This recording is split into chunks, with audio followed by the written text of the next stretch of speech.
So today is the last session, obviously, of this seminar. We have to be out of here sharp at 5:45 because there's another meeting scheduled. I'd be interested to get some feedback if devotees would like to write something, give your impressions, because it's an experimental kind of seminar. Like I said, it's a vaccination. You're all guinea pigs. There's no mic? There's a mic, but there's no cord. There's a mic and there's an amplifier, but there's no cord. So it is a very sensitive. We're touching on sensitive topics, as Bhakti Philip was saying, as I was discussing with him this afternoon. That if we wanted to get into the details, we'd probably walk out of here also disturbed. But actually, you will find there are a certain class of devotees who they spend probably their whole lives talking about all these kind of things and complaining about all these kind of things, and they like to hear about these miserable kind of things. People who are interested in becoming Krishna conscious don't like to spend all their time talking about all the what's. That means literally means like, how do you explain a what? It's an unsightly growth on the body. It could be that someone's body is basically quite healthy, but it has some little warts or scabs here or there. So I'm not like that actually. I mean, you might think from I'm doing this seminar that I just like to talk. Well, this is bad and that's wrong. Actually, I don't like to talk like that at all, because what's the use? When people come to me with saying this kind of thing, I say, all right, okay, there's a problem. What are you going to do about it? If you're not prepared to do something about it, then you are part of the problem. Again, the very good words that Suresh Prabhu gave me at the beginning of this seminar. Am I part of the problem or part of the solution? We're all part of the problem, because we're all part of this movement, and the problems this movement have, we are part of this movement. So it's just like in a family, although the very concept of family it's like something out of a fairy tale book nowadays, but in a family, the problem of one is the problem of all. It's a shared problem. So whether who or what is the cause of the problem, we all share in it. Just like if there's bad publicity of ISKCON, which it comes out in the press from time to time, then people ask, what about this? What about that? It's implied that people presume that we're all part of the problem. So it's whatever problems are there, they're shared, and we're also part of the solution. So ultimate solution is to become Krishna conscious. But again, if you really care so much, if you're talking, there's this problem and that problem, just like Bhakti Philip was telling me that someone had told him that there's leakage of funds in Mayapur, and he was talking about fantastic figures, which, crores of rupees, which I said, well, I don't believe that, because crores of rupees, people who are giving crores of rupees, they know how to make it, and they're not so stupid that they're going to give it and it's just going to get funneled away. They want to see how it's controlled. So I put it back to Bhakti Philip sitting over here, that you go to that person, tell him to make a report, give names, give his name, and I'll take it up. I'll take it to the concerned authorities. And if he's not prepared to do that, then he's simply a gossip. He's simply fomenting bad thoughts in people's heads, and he's not actually concerned with solving the problem, if it even exists to the extent that it does. I mean, I wouldn't be surprised if there is some leakage of funds. Definitely, that's another area our movement is quite weak in, is financial or economic transparency. And if there's weakness there, then you can practically be sure that if there's no one checking exactly where all the money is going, then some may be going out in not the most Krishna conscious of ways, to put it euphemistically. But if we're concerned to solve the problem, if we're actually serious and we actually want an improvement, then we don't just gossip. We should try to do something. So try to do something. There are various ways to do things. One thing is to set a good example yourself. Actually, I had an idea after speaking with you this afternoon, and I'm going to float this among the leaders of our society, that it would be a very, actually, as a public organization, the accounts of our society, of the individuals, I'm not exactly sure what the laws are, but I would imagine that by law, each individual center or the whole society in each country, registered in each country, or in America, according to Prabhupada's instruction, it's registered in each state or city or whatever. Because it's a public society which accepts public funds to perform their activities, then presumably a member of the public should be able to go at any time and request for a statement of accounts. So apart from that being there, that it should be open, I'm going to float the idea among our leaders that the accounts are published each month of each center. You can send it out to the life members along with your newsletter, or put it on the internet so that people can see. And that financial transparency will create a lot of faith in our movement. That here are the accounts. Also, will create faith, and if there are excesses, then they'll be exposed also. Of course, anyone can cook the accounts, as the saying goes. But then, that's why in the governments they have auditing systems. So Philip was asking about this, and I was telling him that actually, in our movement in the year.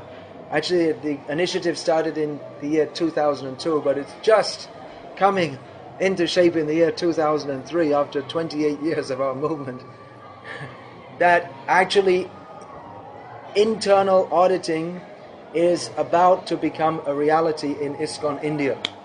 That means we're going to hire professional auditors, not have devotees do it, but professional auditors, people whose career is based on, what this auditing means. You go in and check the accounts, You go and check the accounts and you see that there's no hanky-panky going on.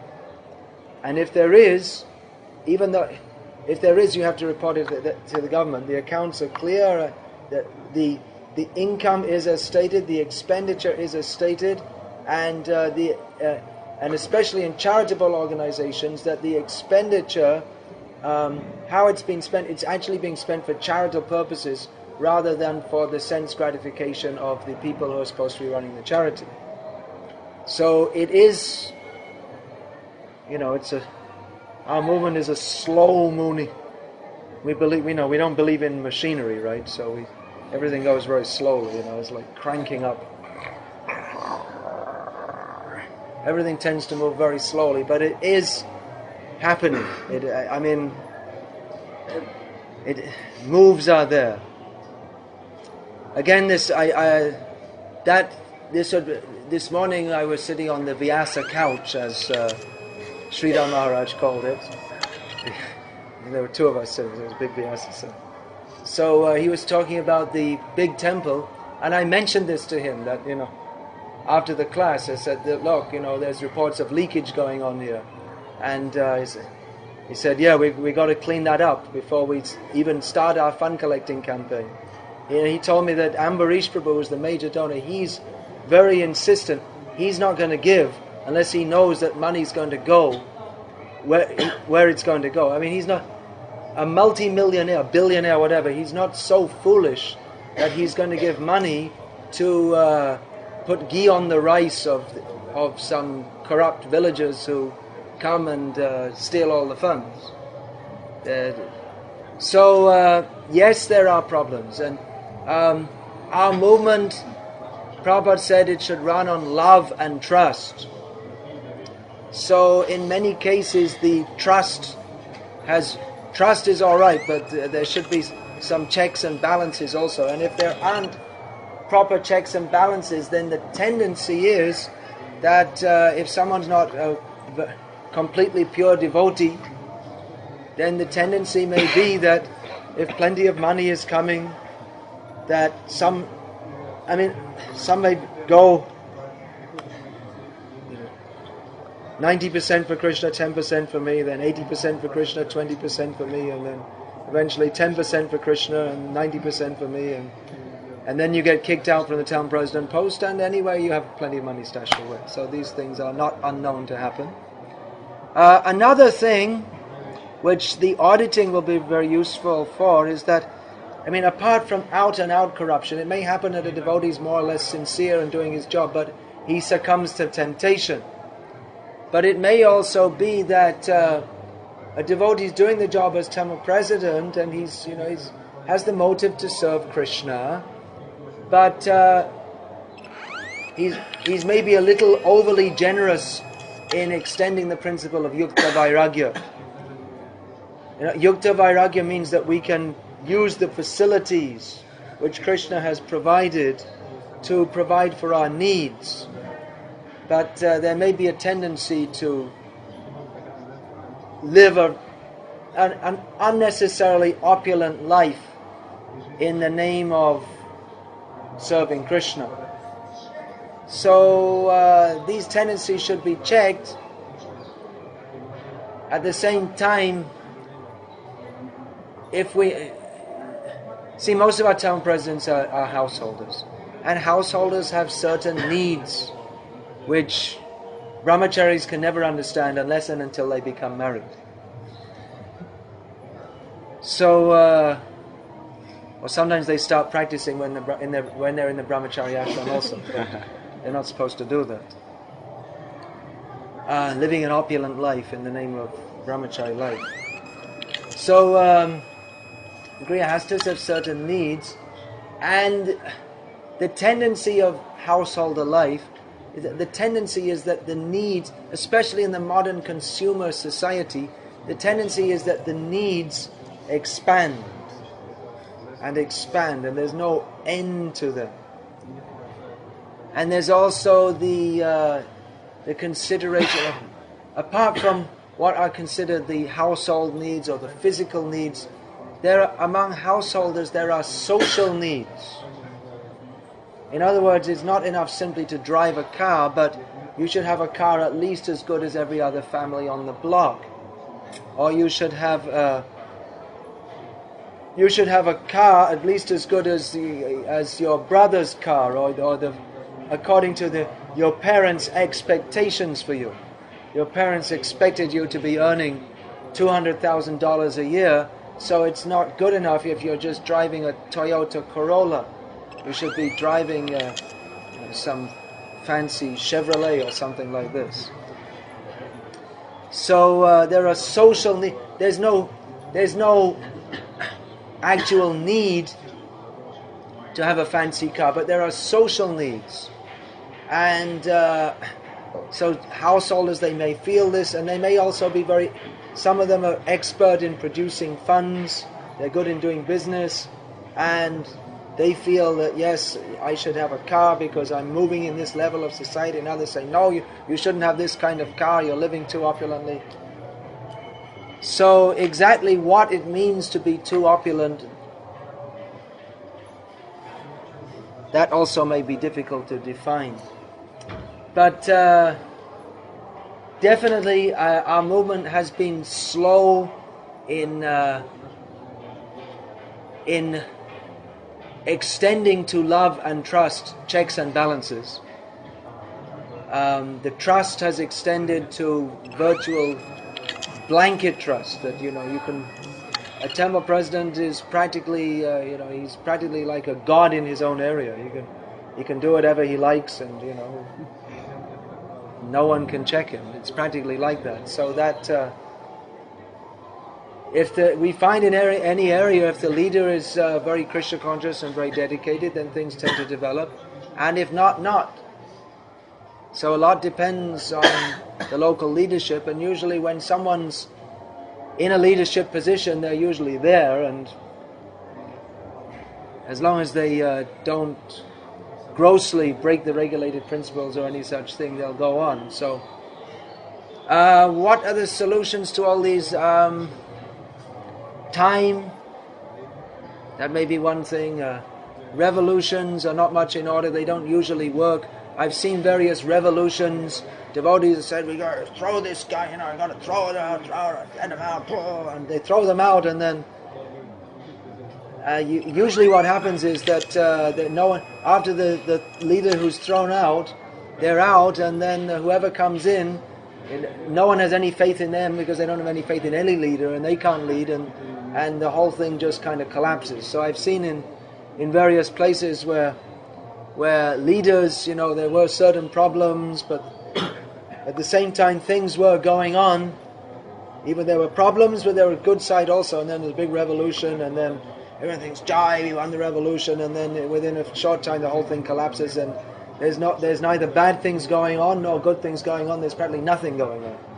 So we should be very careful about making revolutions, but at the same time we should see what we can try to do to improve things. It may be in many cases in a local area, if you're in a situation where everything's thriving and going on nicely, you're lucky, take advantage of it. If you're not, well, you can also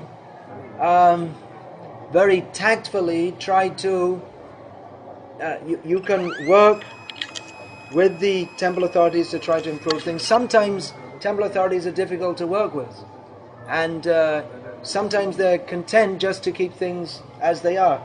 Danavir Maharaj is telling me in America that he's getting lots of nice, new, young recruits, because when they come to their local temple to join, they say, go to Danavir Maharaj. Because, we don't want to look after new, it's too much trouble, looking after them. And things are going on. We have our staff, and it's enough, and the donors are... in many temples, they're just interested in, if the status quo is going on, the regular festivals are going on, the Sunday programs are going on, and they don't want to expand things. They're more interested in maintaining donors than they are in making new devotees. So that may be one thing, but if you're in such a situation, you can try. Actually, the congregational devotees in such a situation, they can do more to improve the situation than devotees living in the temple, because they have some freedom, and they can organize. Again, it's definitely best not to try to oppose the authority structure. In general, I'm not, unless there's really something very wrong. We see that Prabhupada, he was actually very much upholding of authority systems. It goes against the grain of modern society, and especially probably of our generation. It was I don't know about the younger generation. I'm sorry, I really am a dinosaur. I don't know about the young people, what they're like in the 80s or the 90s or the what's the present, the zeros, or what do you call this, the beginning of the 21st century, because I've been out of the Western world since 1977, so I still don't know what punk music is. I know I've heard the term, but if someone played it, I wouldn't know that this is punk music, so I'm really out of date. So we should try to act to improve things. Actually, how to do that exactly? Well, if we're serious, we're sincere, and we take good association, Krishna will give us intelligence. And it may be improve things means improving in hearing and chanting and service attitude. So often the best thing may be not so much to try to make some revolution, kick this guy out or this or that, but just to sit together with devotees and hear and chant, and then invite others to come, and then go out on Harinam and go and distribute some books, and in this way things will improve. Slow, it may be a slow process. That's more like the mode of goodness. The mode of passion is explosion, which is usually followed by the mode of ignorance, implosion. That's explosion. Implosion means everything just collapses. And the mode of goodness, then we gradually that Shanai Shanai Uparamet Buddhya Dritya Grihitaya. Krishna states in Bhagavad Gita that gradually, with intelligence and determination, one should improve in yoga practice. So it may be a drawn-out process.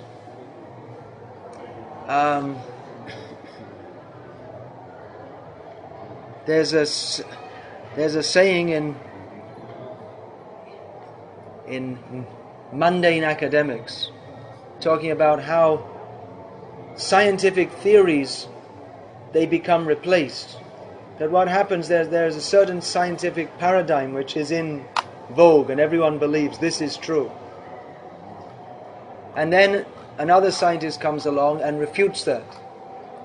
But the old paradigm which is refuted, scientifically it's finished. It goes on being taught for quite some time. For how long? Until all the old professors who are brought up with that die out. And then the new generation come up. And then, because people are attached to a certain way of thinking, and even though they're supposed to be scientists, even though their theory's been proven wrong, they believe in it. So it may be that people, they're in a certain groove or a certain way of thinking or acting, but a next generation can come up. One devotee was telling me yesterday how in the area he lives in, the Bhakti leader, he's a very thoughtful and sattvic devotee. Of course we're talking about generalizations here, but the leadership is,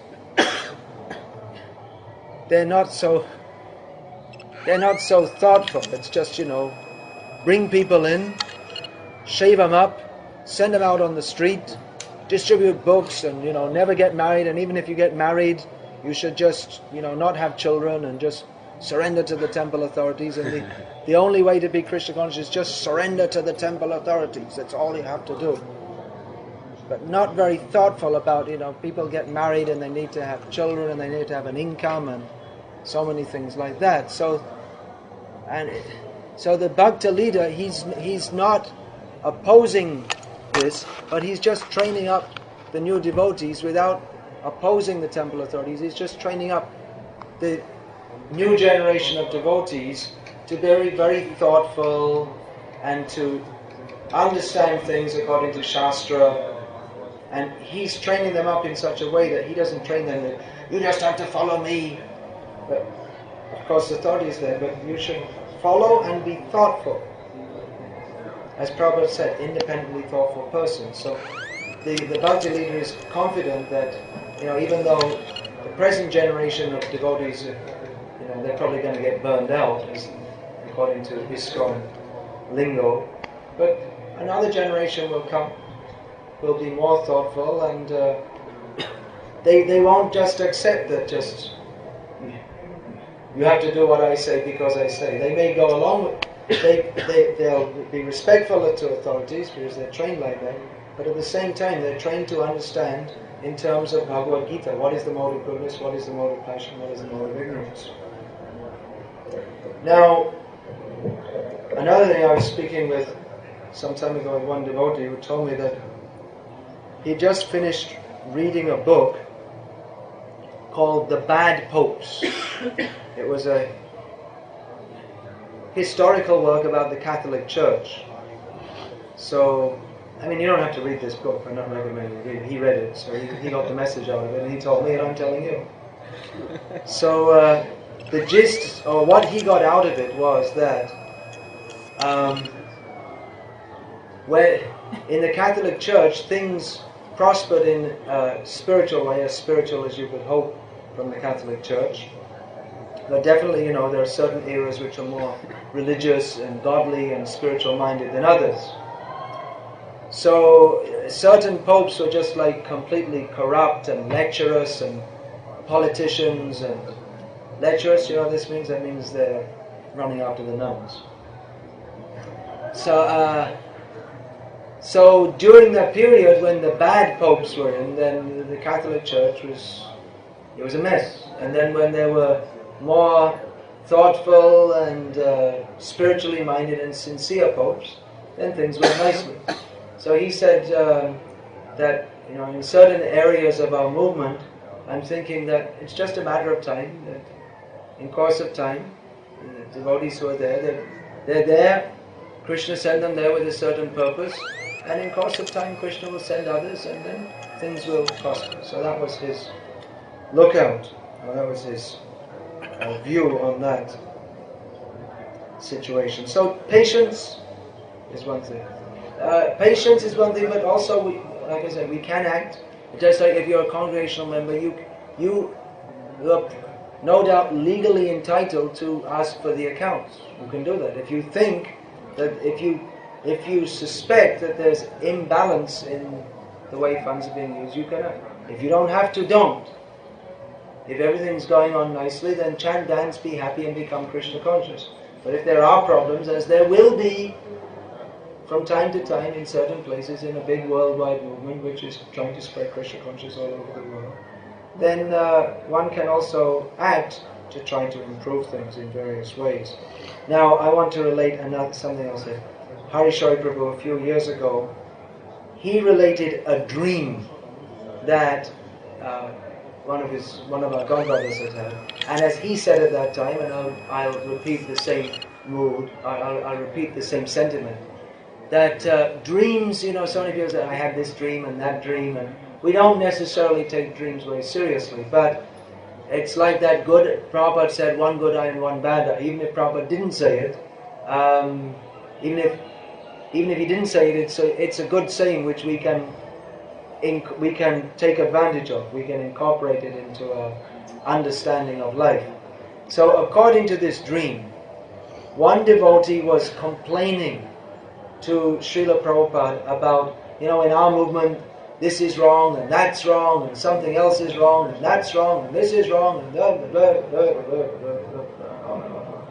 Then Prabhupada in the dream showed him like a panoramic view of not of realities of ISKCON today, but realities of the world today. Prabhupada showed him a whole picture of how people are sinful, they're misguided, they're going to hell, they're suffering. Prabhupada showed this to him, and then Prabhupada turned to the devotee and said, just try to do something to help them. So Prabhupada's focus, even though Prabhupada knew there were various problems, his focus was on the problems are there, they're going to be there, we have to try to solve them, but at the same time we can't stop our missionary activities because there's this problem or that problem or what other problem. So many times devotees come to me, and apart from all what we're talking about, these institutional problems, they're talking about, I have a problem, what are the basic problems? Lust is the usual one, or, I can't get on with my family members, or, I have the legal problems, this problem, that problem, the other. I can't seem to make any advancement, I can't concentrate when I'm chanting my rounds. Ever heard that one? So, there's so many problems like this, but when devotees come, I usually tell them, look, whatever problems you've got, whatever it may be, your problems are not as great as those of people who are not in Krishna consciousness, who have not come to this movement, who have not had the opportunity to take to Krishna consciousness. It's a gift. Thank you very much, Gauranga Prem Maharaj, for kindly giving me a gift of a Maniha Gaucha.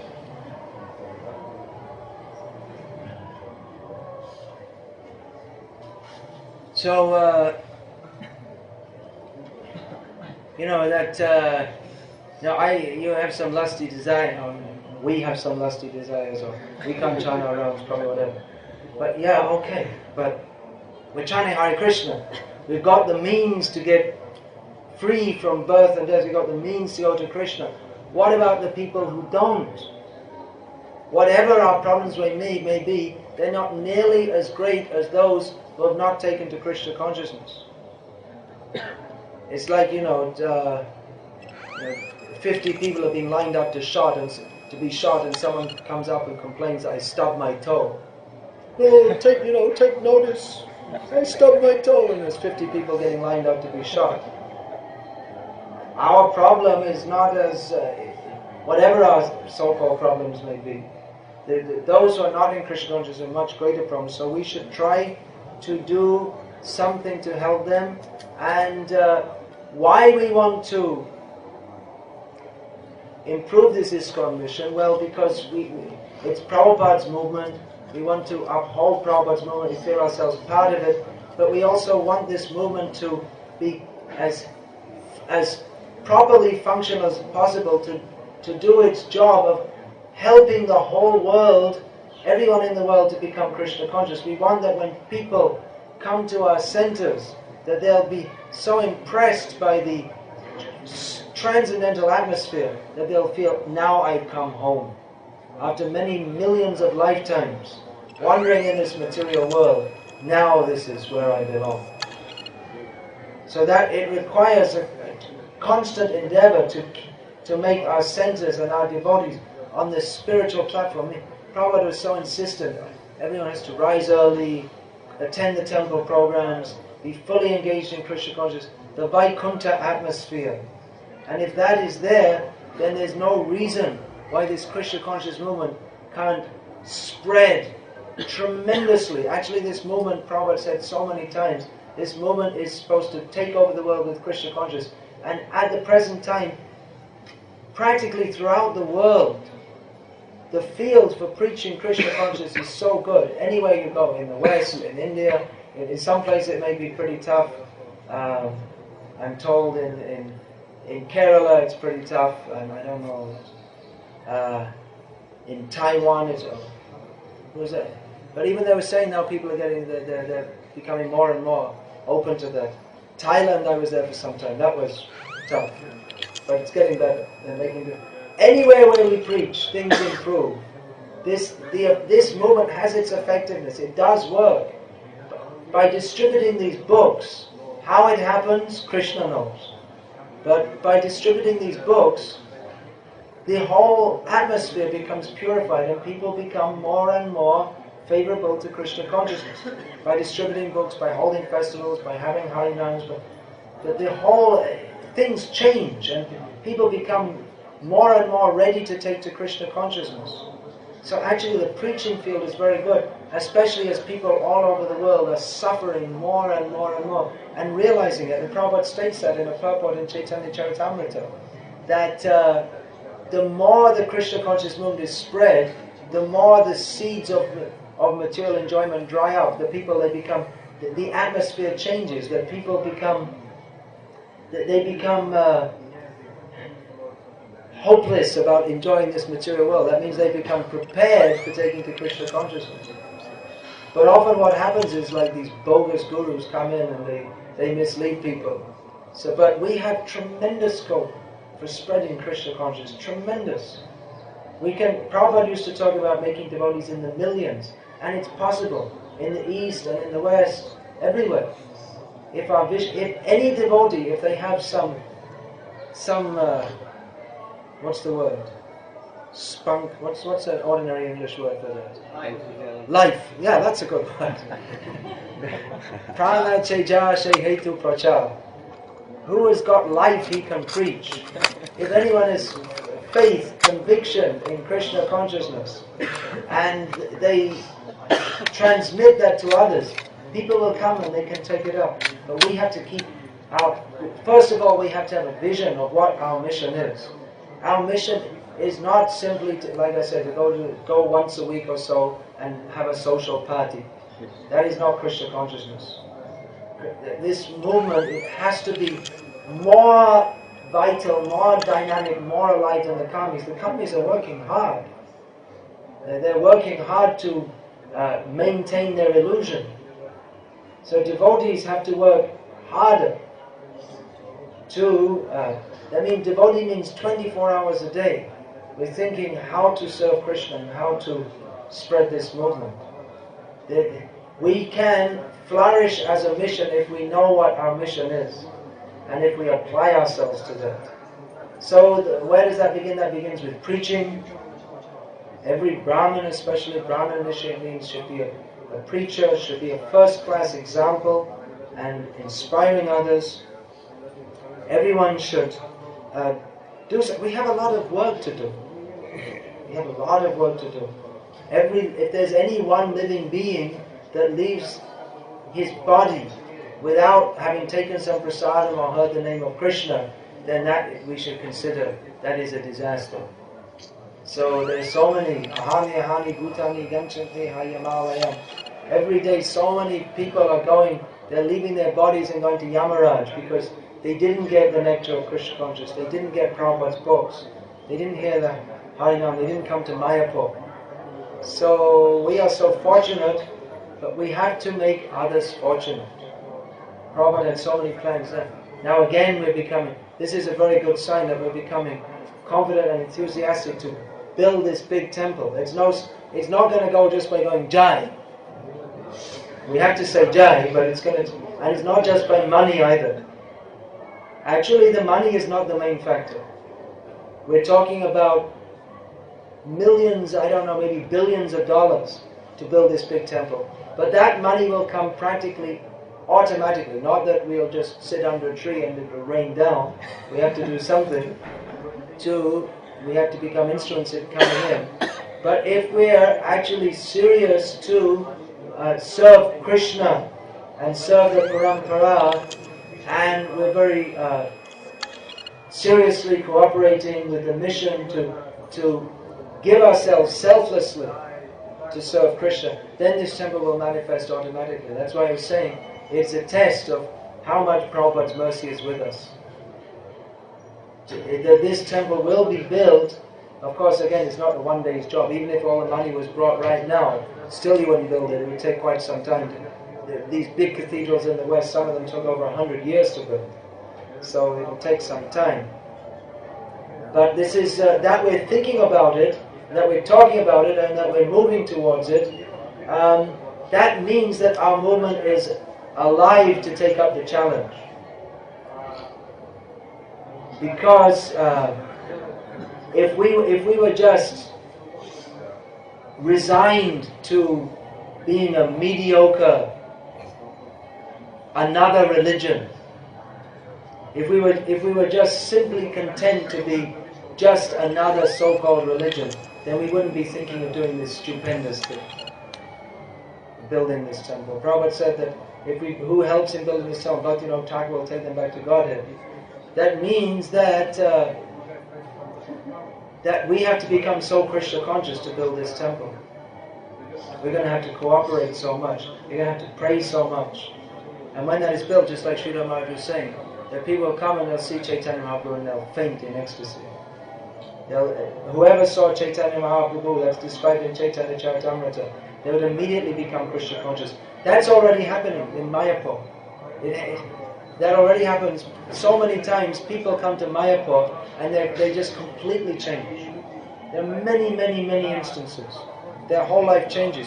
They don't come to Mayapur because they have faith in Chaitanya Mahaprabhu. There's so many instances. There's one young man from South India. He ran away from home to Mayapur. And then his parents, who had been against his Krishna consciousness and eating meat and so many things, they came chasing after him. They came to Mayapur and they went back chanting 16 rounds. It has just like Suresh Prabhu was saying, has it 25 years since you came to Mayapur? And then at that time, I think the long building was there. So there was this building, which doesn't mean that building. This was the temple. Where this Diorama Museum and Prabhupada's Vyasasana is, that was the temple at the time. And then after that, this long building came up. And then all these other things have come since, and all these other devotees have come since. And it's amazing. We see how much this is developing. It means that these buildings are coming up. And some is just, it's just a mundane institution, buildings, but these buildings these are bricks in Vaikuntha actually. They're not just ordinary bricks. Anyone can build a building. But to build this center means it is built, again, it's not just bricks and cement, but it's built by Krishna consciousness. And if the blessings of the acharyas are there, it will develop. And if it's not, then it won't develop. So we have to keep our missionary spirit very strong.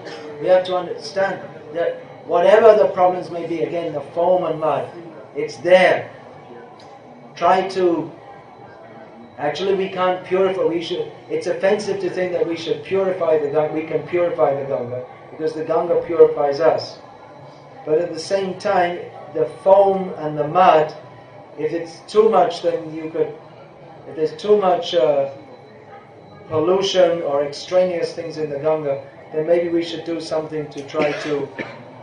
A certain amount that's expected. If there's excess, then we should try to do something about it, to clean it up. But at the same time, we have to understand that this movement, we can take advantage of ourselves to become purified, and we really have to do something for the mission of Prabhupada and the Acharyas. We have a lot of work to do. We have to dedicate ourselves to that. We have to dedicate ourselves to spreading this movement. Everyone is expected to do so. Everyone is a missionary. Whatever we're doing, everyone has to preach Krishna consciousness. Either whatever situation you're in, if you're working 6 days a week to make a living, well, I mean, Jarideko, Tarikoha, you can try to preach to your workmates somehow or other. It may be difficult. How can you preach in your office? Well, if you're in an office, you could put pictures of Krishna in the office, and people may ask you, what's that about? And you can gradually introduce like that. You can give people prasadam. You can go out sometime every week distributing books. Everyone has to do something to try to push on this movement. The only thing stopping our movement from taking over the world is our own incompetency, and personal interest is also there. When we're not fully dedicated, when we mix personal interest with, that means personal self-interested in terms of aham mameti, I, me and mine, in not our real self-interest, natei vidu swartagating hi Vishnu. Our real personal interest is to serve Krishna. But if we think of our self-interest as something different than serving Krishna, and we take this movement to be a vehicle for fulfilling our self-interest, then the force or the life of this movement becomes dampened. So we should really all endeavor to be pure devotees. And again, pure devotee doesn't mean just someone who holds a flower and smiles. Prabhupada was idealistic and pragmatic also. He pushed on this Krishna conscious movement. He wasn't, even when there were very big problems, he didn't get discouraged, he kept on pushing, but he dealt with them also. So we should also try to do that in whatever capacity we can. We have to see what our capacity is. We should keep good association, keep confident, and have faith that Prabhupada's movement will go on, it will develop, and we all have everyone has an important role to play in that. So Prabhupada said, purity is the force, begins with ourselves. At the same time, it's a Sankirtan movement, we're all in this together, so we all have to try to help each other to become purified. We can help each other deal with difficult situations. We also shouldn't blow things out of proportion. Oh, another very important, it sounds like I'm finalizing, I'm summarizing, but there is one very important thing which I should have said before, but I didn't, so I'll say it now, is that we should also be, just like Krishnadas Kaviraj Goswami says in Chaitanya Charitamrita, one should not get caught up in the whirlpools of what's he called, speculative arguments and useless talk, because if you do so, your Krishna consciousness will be ruined. So, just like for instance, there are some things which some people may attack you with, accost you with, just like poison theory. The theory that, this is one example, Prabhupada was poisoned by his servants, particularly, who are the main accused persons? Tamal Krishnaraj is one of them, and some others. So, another one that the Prabhupada's books are being changed. So these are two prominent theories which people who want to promote that actually the leaders of ISKCON are all totally corrupt. So you could get into discussing all things. Actually, I never did. I must admit, if someone said to me, have you, how do you know that Prabhupada wasn't poisoned? Have you studied the whole issue? Actually, I haven't. I must admit. And I'm sure if you were accosted by someone and you listened to all they said, they could present what seems to be a very plausible case that Prabhupada was poisoned. Isn't it a horrible thing? I mean, it's a really... I must admit, I didn't listen to all their arguments. And actually there is a book which is on sale here, which the GB, someone had to go to all the trouble of writing a book to show that there is a plausible case to show also that what they say is not necessarily true.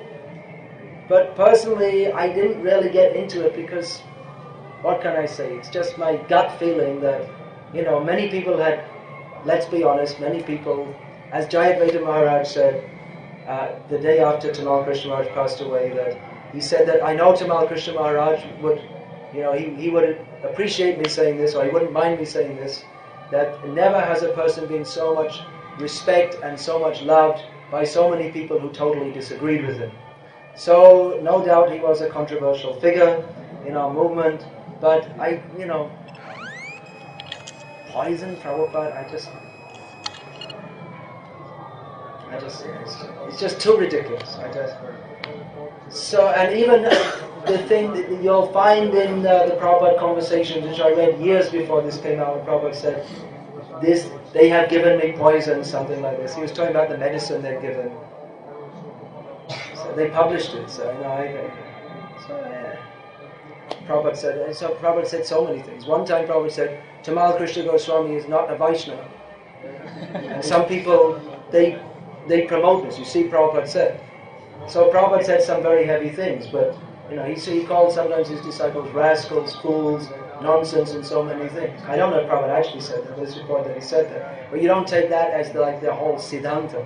That yes, Prabhupada said, and then all the other things he said that we called Tamal Krishna Maharaj so many times when he had problems. He called him to be by his side he trusted him. He was confidence in him more than anything else, and someone who you're very close to, sometimes you might, especially a guru, they call a rascal, a fool, a nonsense.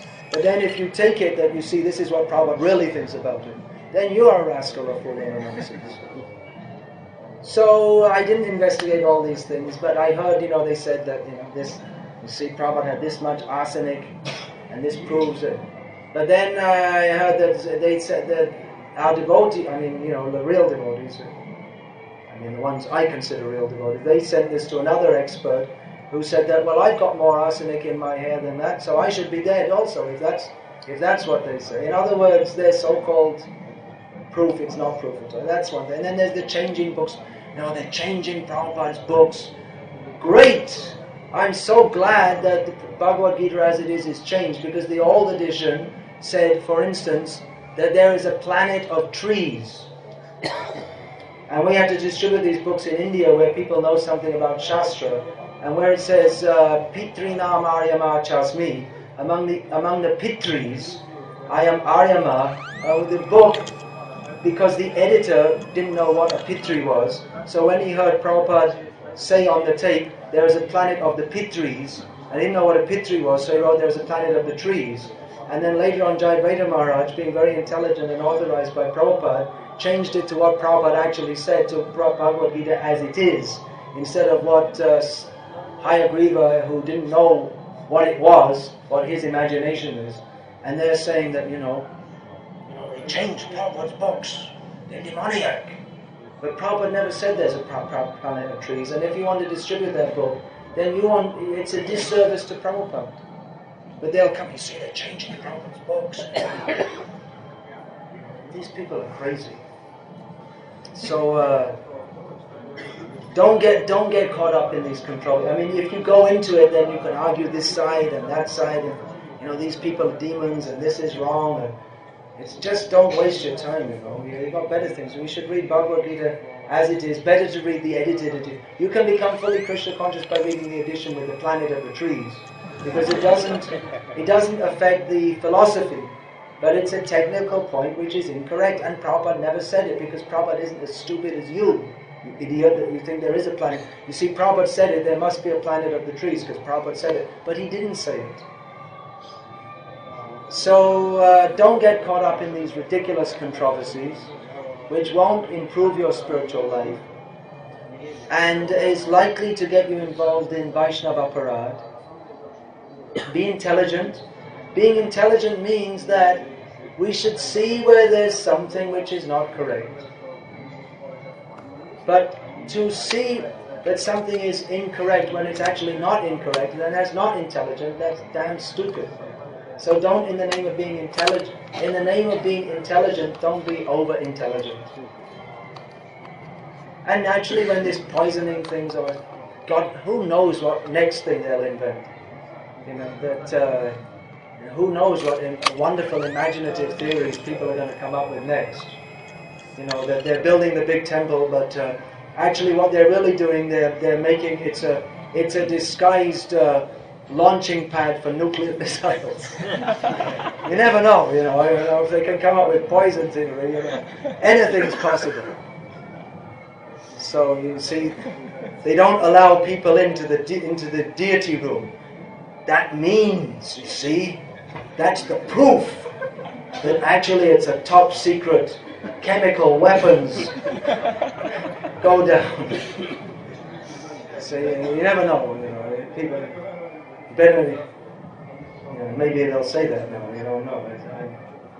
So be intelligent, don't be overly intelligent, chant Hare Krishna, and go back to Godhead. And problems are there, what exactly, how to solve this, that and the other, that we'll have to see. But whatever happens, go on chanting Hare Krishna, Hare Krishna. So, if anyone would like to, I'd like to get some feedback on this seminar, especially from devotees who are there for all the 4 days, because it is sensitive, like I say, it's an attempted inoculation. An inoculation may be a little painful, but it's not as bad as getting the disease. And we're all faced with all these. Our movement is not as innocent as it was in the good old days. Of course, in our innocence we was sometimes, like excesses came out of it. We're not as innocent, but we are more mature. So the innocence of childhood it's been replaced by the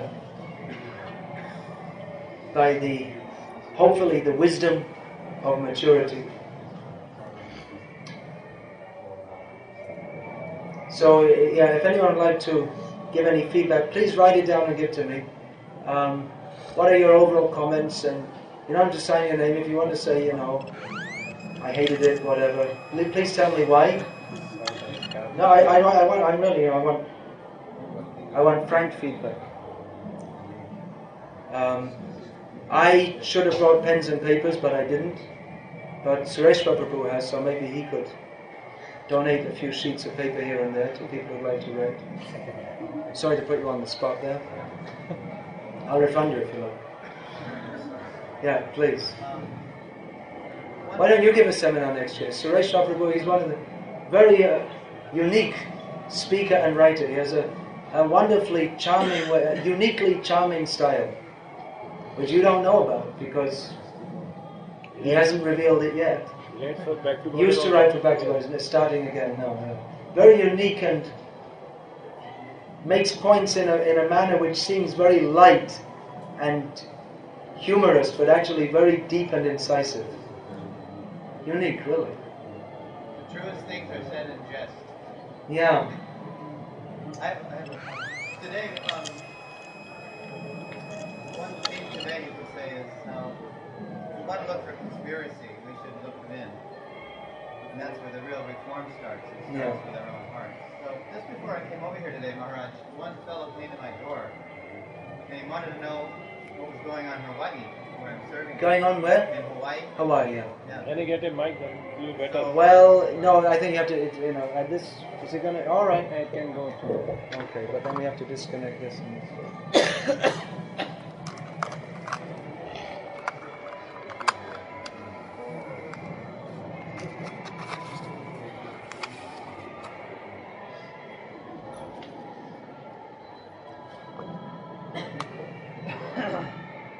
So he heard we needed a pujari.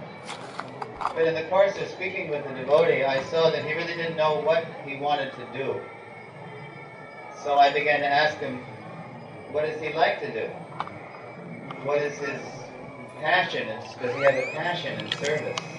What's that activity doing which he loses time? So to me, a key thing for improving ourselves so we can improve ISKCON is to really understand ourselves. Right, very good point. What we really, who we are. Yeah. To thine own, but this above all, to thine own self be true, Shakespeare said. So the more we understand that, the more we can actually do something for Srila Prabhupada's mission. And we owe it to ourselves, to our fellow devotees, and to Prabhupada to really understand who we are so we can do something. Try the mic back.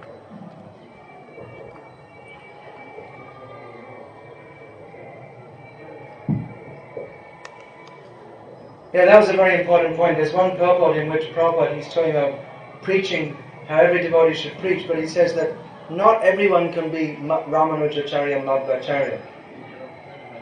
So, work within our capacity and work according to, just like preaching, it's not that everyone has to get up and sit on a big seat and become a great world acharya, but actually according to Shastra, the first guru is the mother. So mothers, they have a very important service to teach their children to be Krishna conscious, and parents, they're bringing up their children in Krishna conscious, and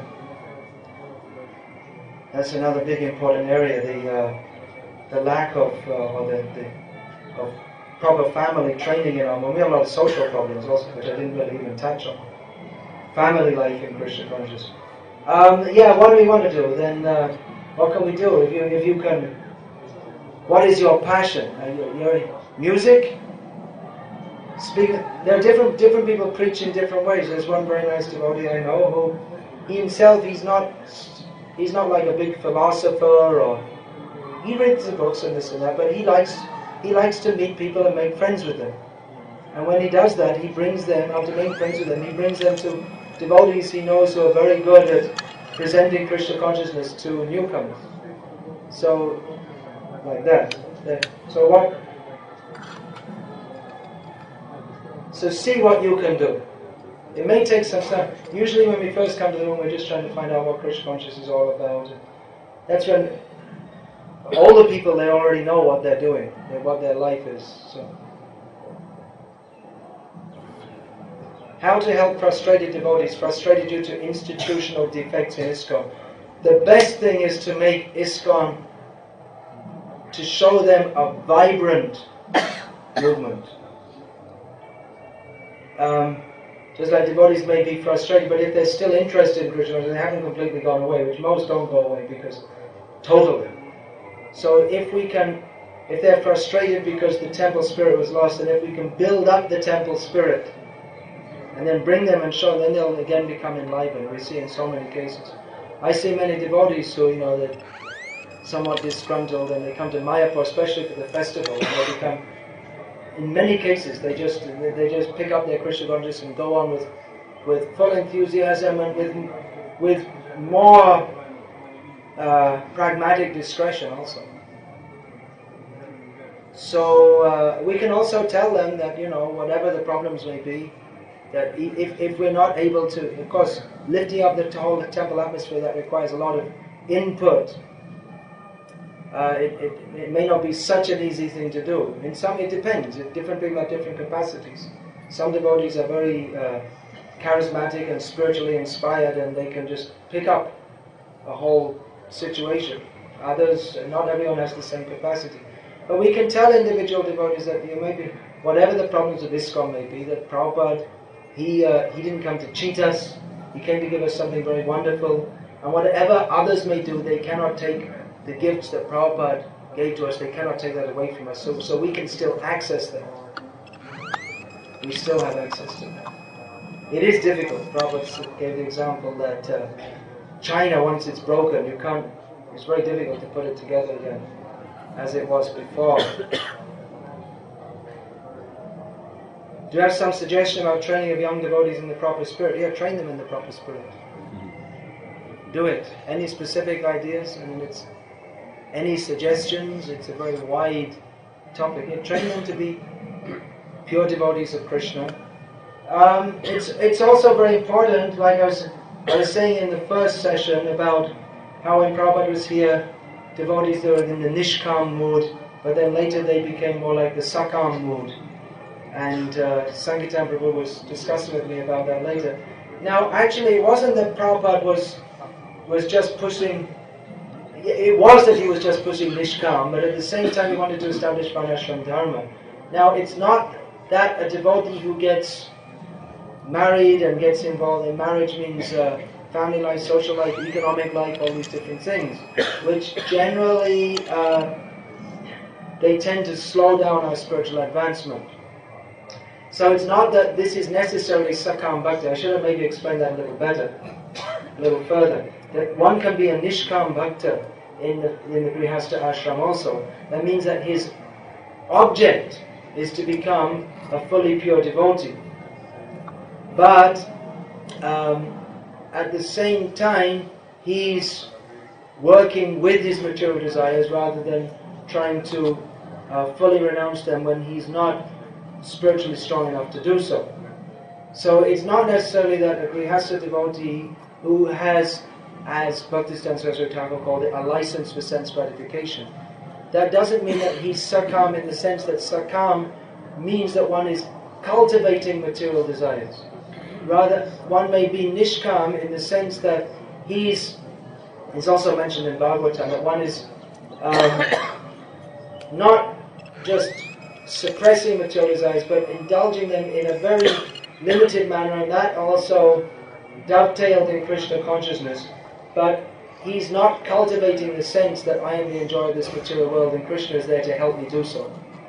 But he's cultivating the sense that I have to surrender to Krishna.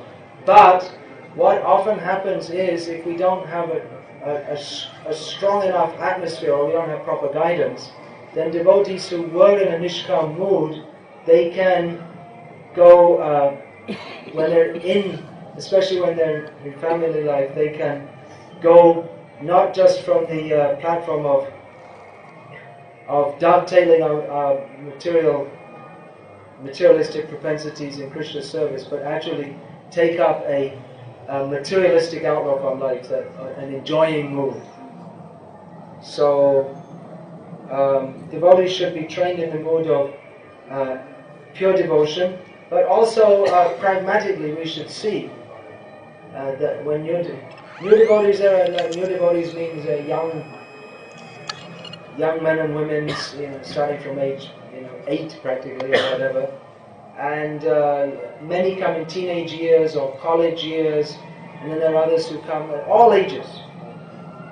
So those who are coming young before they've found their direction in life, so what they're going to do with their life, then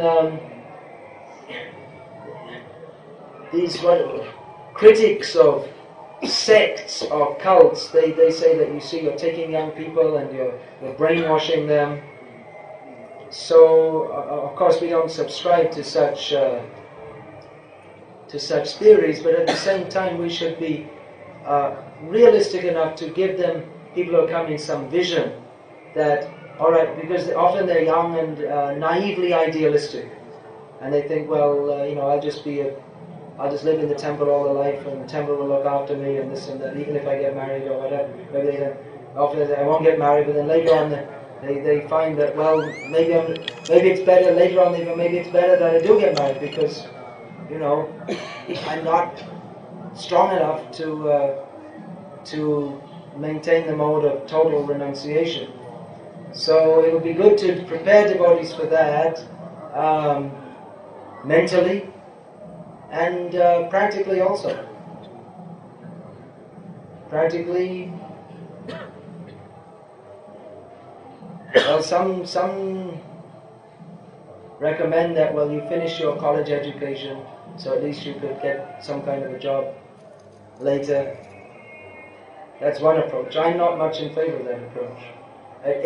Often it's good because people often they want to join a temple because it's more out of frustration with their college life than out of an actual strong desire to surrender to Krishna. So that may be there. We have to see each individual case.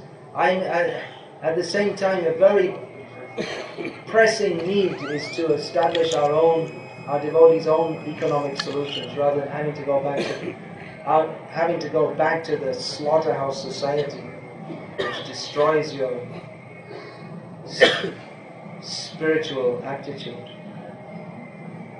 I met a Gurukuli boy who was never in book distribution after many years in Gurukul. Example. Oh, it's just a comment.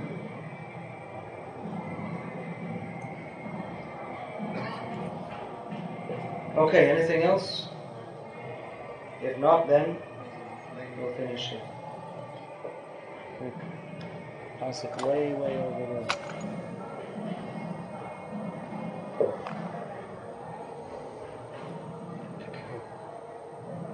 This Gamcha says, Allah Dan, the gift of Allah.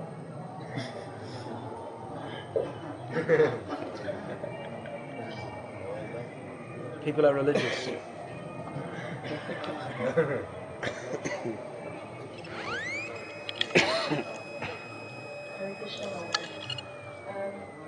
I wanted to ask that if we know that we are giving to our institution but the money is not going to be utilized properly or maybe misutilized, is it still right to give? Does it mean that we are giving in the mode of ignorance?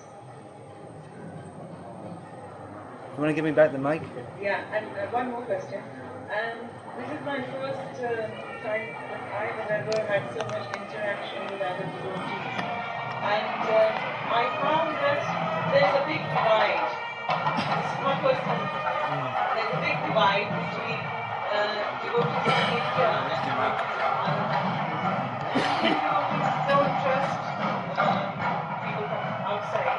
And the people who are from other countries, I find some of them, not all, but some of them are very rude to Indian people. This is what I've seen and heard. And I want to know, if we are international, we are an international society, shouldn't there be more interaction between people from different countries?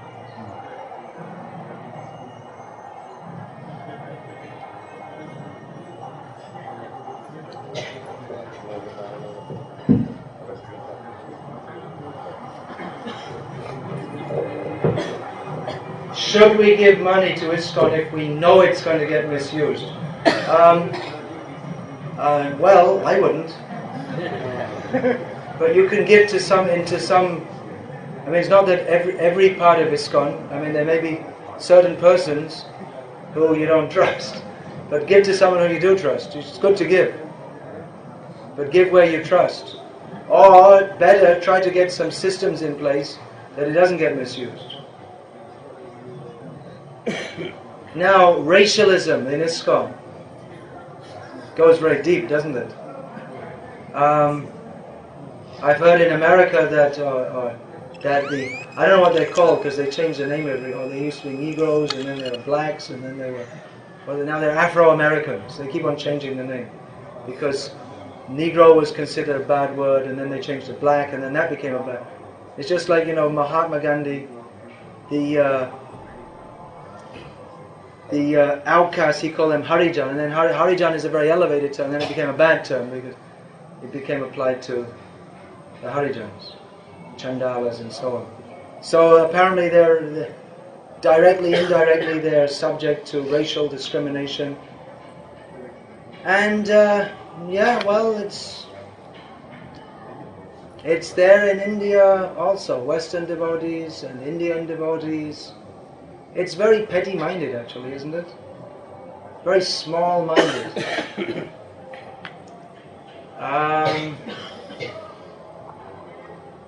What can I say? It's Dehatma Buddhi. It's identification with the body. Shouldn't there be more interaction? Well, I'm all for it. Prabhupada was for it. He wanted especially Western devotees to come to India and spend time here so they can... See, many Western devotees, they just say, it's so dirty, and dirty, and there's so many people, and so many mosquitoes, and so often also I'm afraid that some of our devotees, they read more the newspapers than they do the Bhagavad Gita. And in the West, it's like in the Western media, India is just, it's a hopeless, useless country. And this is actually a very serious price. It goes much deeper than this, because Prabhupada was promoting Vedic culture, Vaishnav culture, which actually means Indian culture. Indian culture, you have to separate the good things from the bad. Sai Baba is also part of Indian culture, and so is the Bollywood movies, the Hindi movies. But that is not the spiritual culture. So you have to be intelligent enough to sort that out. But actually, Prabhupada wanted to promote this Indian culture, which is based on Vaikuntha culture. Some of our devotees in India, they don't manifest that properly, or sometimes because our Western devotees, they, sorry if I sound like an Indian talking about Western devotees, but sometimes, they behave with this kind of mlecha attitude that, we're Westerners and these Indians are all useless. And then the Indian devotees react also that, who the hell are these people anyway? So then it goes on from there. So racialism is ridiculous. It really means that we're still in the bodily concept of life. We'll find among Western devotees some. It's everywhere. Blanket statements about anyone or anything is not. It's dangerous. It's meaningless. Just like if you say all Western devotees are bad, it's nonsense. All Western devotees are highly elevated Paramahamsas. It's wishful thinking. All Indian devotees are bad. It's nonsense. All Indian devotees are highly elevated Paramahamsas. It's wishful thinking. So that goes everywhere. All Gauriya Math devotees are bad. It's nonsense. All Gauriya Math devotees are highly elevated Paramahamsas. It's wishful thinking. So we should judge individuals for what they are. And our basic approach is Trinada, peace with each other, and give respect to everyone, especially devotees. And anyway, what do you want to say? Why did you give her there? I would request Western devotees coming to India to try to, apart from just hanging out at the Coca-Cola bar and eating pizzas, of course, I'm not blaming that everyone's doing that. I wish they didn't have this, actually. Especially people coming. The people are coming to see the sadhus, and they see them sitting right as they come in the gate with bottles of Coca-Cola. There's something wrong there. So, but try to understand this culture. I've written a book actually called Glimpses of Traditional Indian Life, which, if you read that, it will help you to understand actually what is the great culture. I have read that book, very good. Okay, we're getting a recommendation for that book here. Please pass it. We all have to leave this room very soon. Please, if you feel so inclined, please write a little critique of this seminar. Give it to me. You can give it to me tomorrow also. Please pass it. Way back there.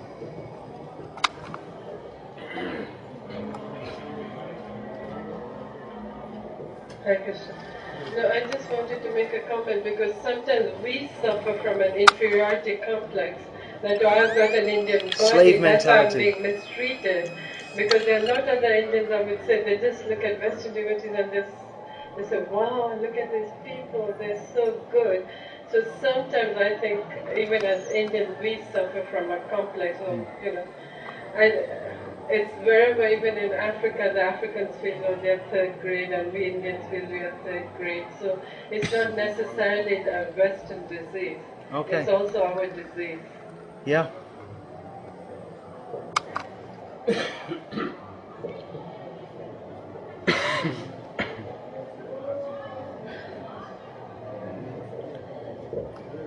Another very big and controversial subject is discrimination against women in our movement.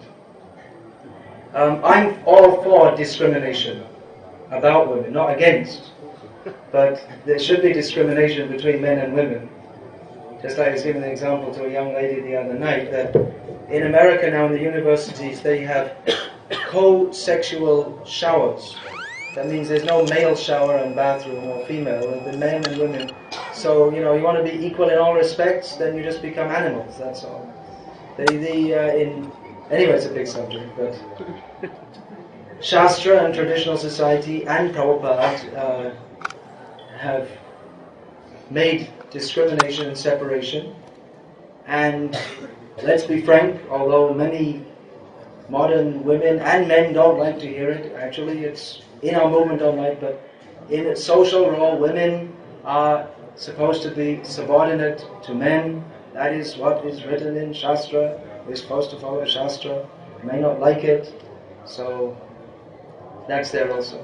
But there's a whole thing going on in our movement in which they're trying to say that, well, we're not the body, therefore we're all equal, but if I say that, okay, you're not the body, then go and embrace a tiger.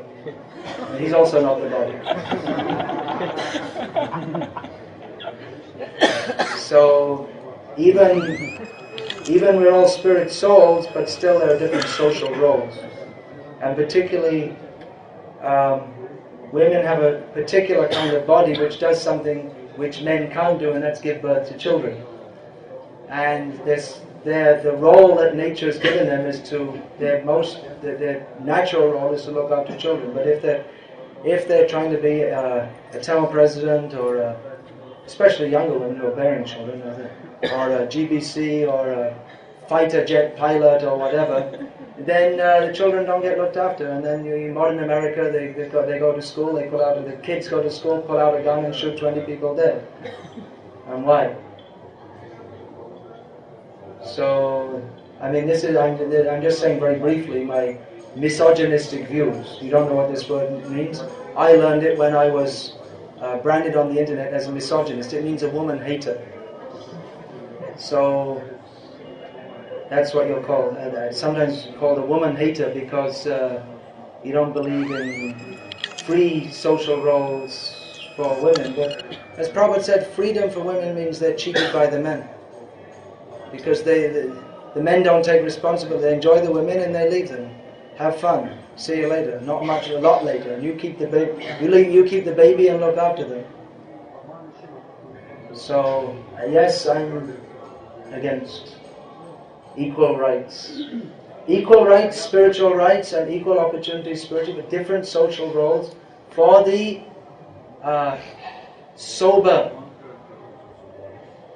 maintenance of society. And yes, there may be faults within that women may be exploited. It is the nature of the material world that whoever has a dominant position, they tend to exploit. That's what this whole seminar has practically been about.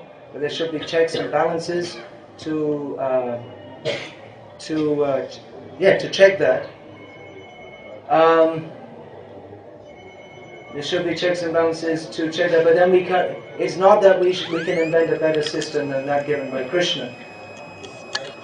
Krishna gave the Varnashram system, which is the best system to regulate an imperfect world. So if there are imperfections, that doesn't mean that Krishna was wrong, but that we are not following the system as well as we should. So it is a very difficult world we live in, but we have to try to. Prabhupada wanted to implement the Vedic culture so that we could live as peacefully as possible within this material world and make progress in Krishna consciousness. So that is a basic. Prabhupada spoke about this a lot. He's talked about this. There's one lecture he called The Psychology of Chastity, how girls should be married at a young age, and so many things. But we don't have time now because we have to leave. Right? Jekta. Alright, we'll go. Hare Krishna.